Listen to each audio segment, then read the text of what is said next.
फिर रानो कौवी और कालू कौवा मीठी तोती को अपने साथ ले जाते हैं।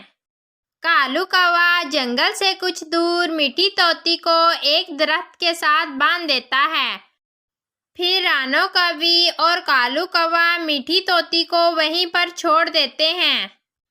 कालू चाचा, आप कहाँ पर जा रहे हो? मुझे अपने साथ लेकर जाओ, मुझे यहाँ पर ना छोड़ो, मुझे अपने घर जाना है, मुझे जाने दो। मीठी तोती वहीं पर बोलती रहती है, लेकिन उस वीरान जगह पर कोई भी नहीं होता। मिट्ठू महाराज वापस अपने जंगल आ जाते हैं। वो देखते हैं कि ना तो वहाँ पर टूनी चिड़िया और ना ही उनकी बेटी थी।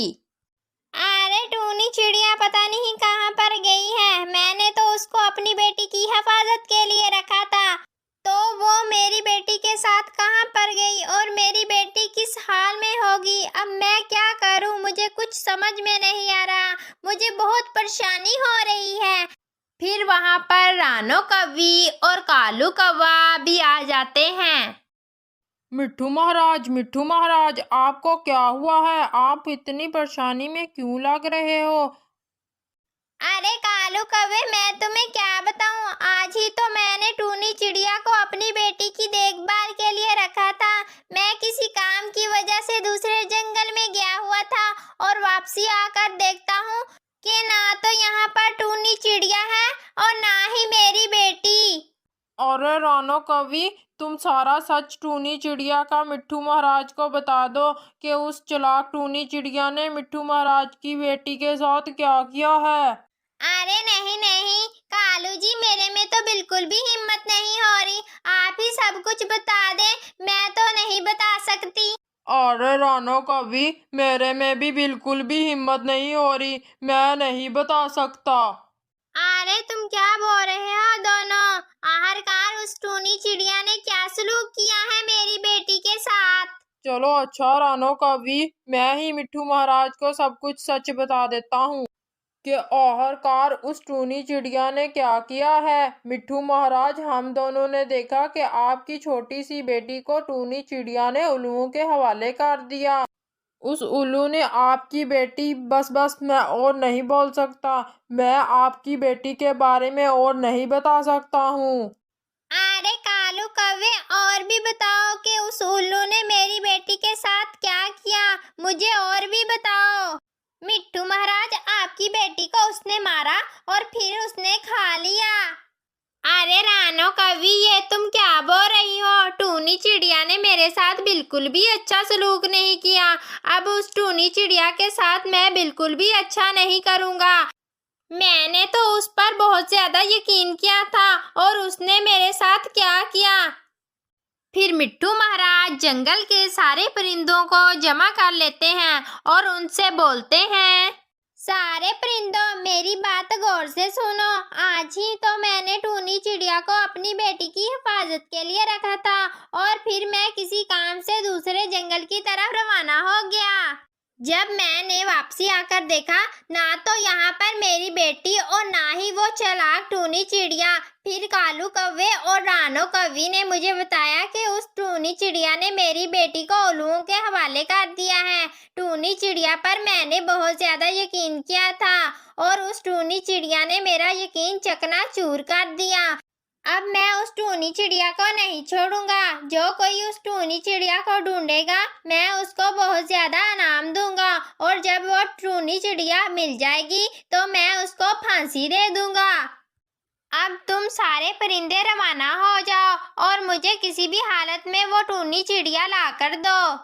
फिर सारे परिंदे टूनी चिड़िया को ढूंढने के लिए रवाना हो जाते हैं।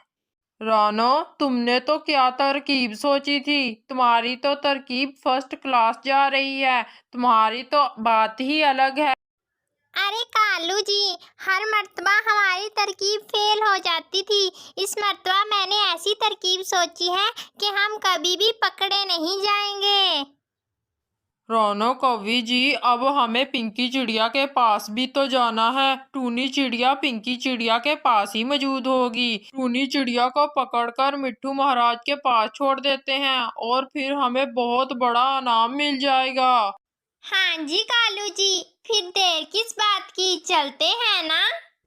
फिर रानो कवि और कालू कौवा पिंकी चिड़िया की तरफ रवाना हो जाते हैं। अरे रानो कवि और कालू भाई, आप दोनों ने मिलकर मुझसे झूठ बोला था। मेरी बहन पिंकी चिड़िया को तो कुछ भी नहीं हुआ, वो बिल्कुल सलामत है। आप दोनों ने बोला था कि मेरी बहन उल्लुओं के ग्रुप का शिकार हो गई। टूनी चिड़िया, मुझे तो चील के बच्चों ने बताया था। शायद वो मुझसे मजाक कर रहे होंगे कि तुम्हारी बहन पिंकी चिड़िया को उल्लुओं ने हमला करके शदीद जख्मी कर दिया है। मुझे क्या मालूम था कि चील के बच्चों ने हमसे मजाक किया है। वो झूठ बोल रहे हैं। टूनी चिड़िया, तुम्हें मिट्ठू महाराज याद कर रहे हैं। तुम्हें उनकी बेटी की हिफाजत के लिए उन्होंने रखा हुआ है। चलो चलें फिर अब। फिर टूनी चिड़िया, रानो कवि और कालू कौवा तीनों वापस अपने जंगल की तरफ रवाना हो जाते हैं। चिड़िया बहन, मुझे तो यकीन ही नहीं हो रहा कि टूनी चिड़िया इस तरह भी कर सकती है। टूनी चिड़िया बहुत ही अच्छे दिल की है, वो सबकी मदद करती है। मुझे तो यकीन ही नहीं हो रहा कि वो मिट्ठू महाराज की बेटी को इस तरह उल्लुओं को दे सकती है। कबूतर भाई, मुझे भी इसी तरह लगता है कि टूनी चिड़िया इस तरह बिल्कुल भी नहीं कर सकती। कबूतर भाई, आप छोड़ें इस बात को। अगर हमने टूनी चिड़िया को ढूंढ लिया तो हमें मिट्ठू महाराज से बहुत बड़ा इनाम मिलेगा। हाँ हाँ चिड़िया बहन, मैं वहीं वीरान जगह पर जा रहा हूँ। क्या पता टूनी चिड़िया वहीं पर मौजूद हो और मुझे वो मिल जाए। कालू कौवा, रानो कवि टूनी चिड़िया को मिट्ठू महाराज के पास ले आते हैं।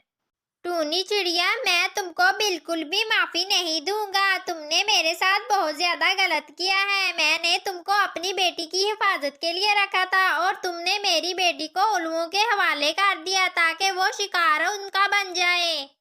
मिट्ठू महाराज, आप ये क्या बोल रहे हो? मैंने आपकी बेटी को किसी उल्लू के हवाले नहीं किया। आप बहुत बड़ी गलतफहमी का शिकार हो गए हो।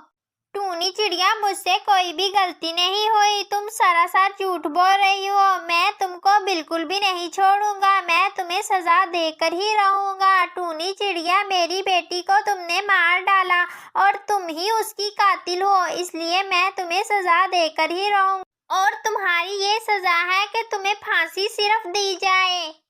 अरे कालू भाई, आप मिट्ठू महाराज को बताओ कि मैंने कुछ भी नहीं किया। मैं तो पिंकी चिड़िया के पास गई हुई थी और मीठी तोती तो आपके पास थी। मैं उसको आपके पास छोड़कर गई हुई थी। अरे टूनी चिड़िया, तुम अपना काम मेरे सर पर थोप रही हो। मिट्ठू महाराज की बेटी को तुमने नहीं मेरे हवाले किया।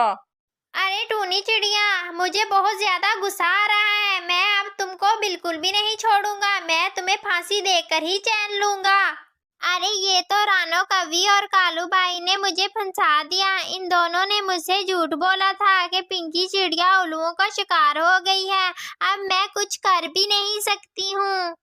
टूनी चिड़िया को फांसी देने ही लगते हैं। वहां पर कबूतर मीठी तोती को लेकर आ जाता है। मीठी तोती मिट्ठू महाराज के पास जल्दी से पहुंच जाती है। मिट्ठू महाराज, आपकी बेटी तो एक वीरान जगह पर एक दरख्त के साथ बंधी हुई थी। अरे मेरी चांसी बेटी, तुम कहाँ पर थी? मुझे कितनी परेशानी हो रही थी। मेरी बेटी वहाँ पर तुम्हें कौन लेकर गया था? जरूर ये चालाक टूनी चिड़िया ही वहाँ पर तुम्हें छोड़ आई होगी। अरे ये टूनी आंटी तो बहुत ज्यादा अच्छी हैं। उन्होंने मेरा बहुत ज्यादा ख्याल रखा। ये रानो कवि और कालू चाचू बहुत ज्यादा गंदे हैं। उन्होंने मुझे एक वीरान जगह पर एक दरख्त के साथ बांध दिया और मुझे अकेली को छोड़कर खुद वहां से चले गए थे। अरे कालू कौवे, ये मेरी बेटी क्या बोल रही है? तुमने इस तरह मेरी बेटी के साथ सलूक किया। मैंने इनकी वजह से टूनी चिड़िया को इतनी सख्त सजा। तुमने मुझे टूनी चिड़िया के खिलाफ गुस्सा दिलाया। तुमने मेरी बेटी को एक वीरान जगह पर छोड़ दिया था। अगर कोई उल्लुओं का ग्रुप आ जाता और वो मेरी बेटी पर हमला कर देते तो क्या होता कालू कौवे? मैं तुम्हें इसकी सख्त से सख्त सजा दूंगा। फिर मिट्ठू महाराज कालू कौवे को फांसी दे देते हैं और कालू कौवा अपनी जान गंवा बैठता है। और दूसरी तरफ रानो कवि को मिट्ठू महाराज हमेशा के लिए एक पिंजरे में कैद कर देते हैं। तो बच्चों, हमें इस कहानी से क्या सबक मिलता है? हमें इस कहानी से ये सबक मिलता है कि अगर हम किसी के साथ गलत करेंगे तो हमारे साथ भी गलत ही होगा। अगर हम किसी के साथ अच्छा सलूक करेंगे तो हमारे